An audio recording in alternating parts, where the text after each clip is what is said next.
harsh winter weather isn't stopping COVID vaccination efforts in Alaska. It's been one of the top states for getting people vaccinated. Alexa Liacko shows us the incredible lengths that frontline workers are going to make sure the vaccine reaches the state's most remote areas. To understand life in the farthest corners of America, you have to see it. The beauty of nature, the rugged, unforgiving cold, and the people of Alaska. It's the people across a state more than twice the size of Texas, with traditions as old as the mountains, who will show you what perseverance through a crisis really looks like. We learned firsthand what it takes to protect these rural communities from COVID-19, a journey that began thousands of miles away. After 2 flights and a COVID screening at the airport, we arrived in Fairbanks, Alaska. The next morning, we were up before the sun, an easy task when it rises at 9:30 a.m. We were about to embark on a trip dedicated pharmacists make every day to drop off vaccines in Alaska's remote villages.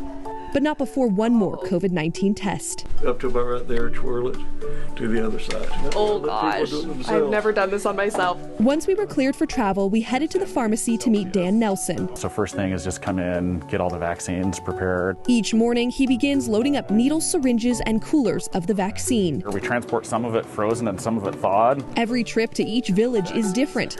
Dan has to calculate how far and how long he'll travel to make sure the vaccines don't spoil. We only have so many hours of ground or air transport. The vaccines must stay just cold enough, but it's a careful balance. Alaska's sub-zero temperatures can make doses too cold and ruin them. About -5 right now. They must also be packed tightly. They're really sensitive to any sort of vibration or anything like that, so we have to put it in all sorts of padding. With the supplies ready, it's time to head to Tok, a village of fewer than 1,300 people, more than 200 miles away. Hop on the airplane, take it as our taxi cab, essentially. Everyone has seatbelts fastened, correct? Yep. Yes. All right, master on, bags on.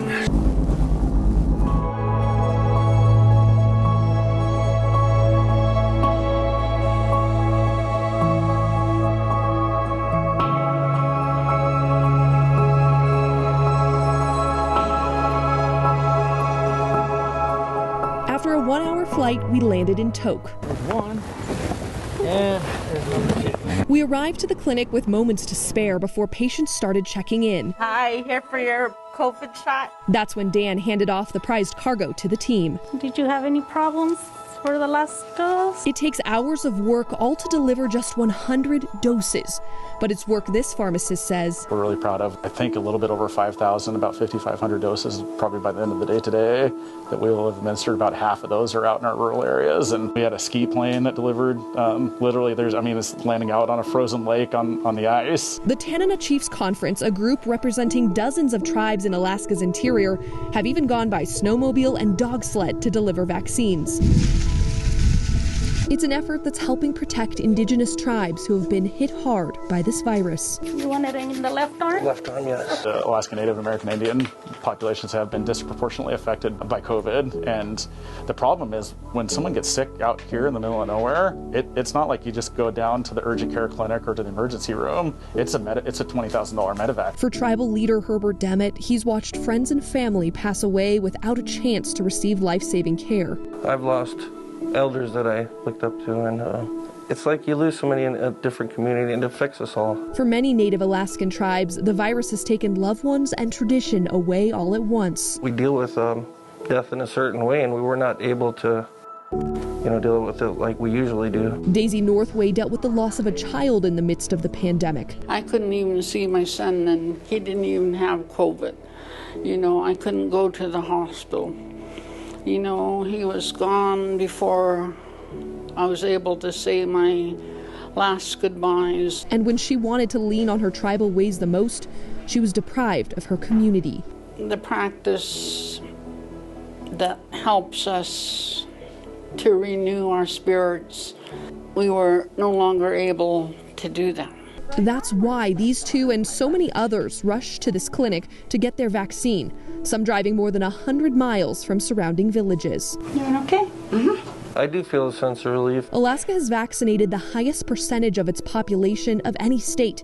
Even with fewer people, the conditions haven't made it easy. As a patient, when you come in, you don't see the madness that comes with, supplying this vaccine to the people. It's a welcome madness and a beacon of light for Daisy. Having had the shot gives us hope.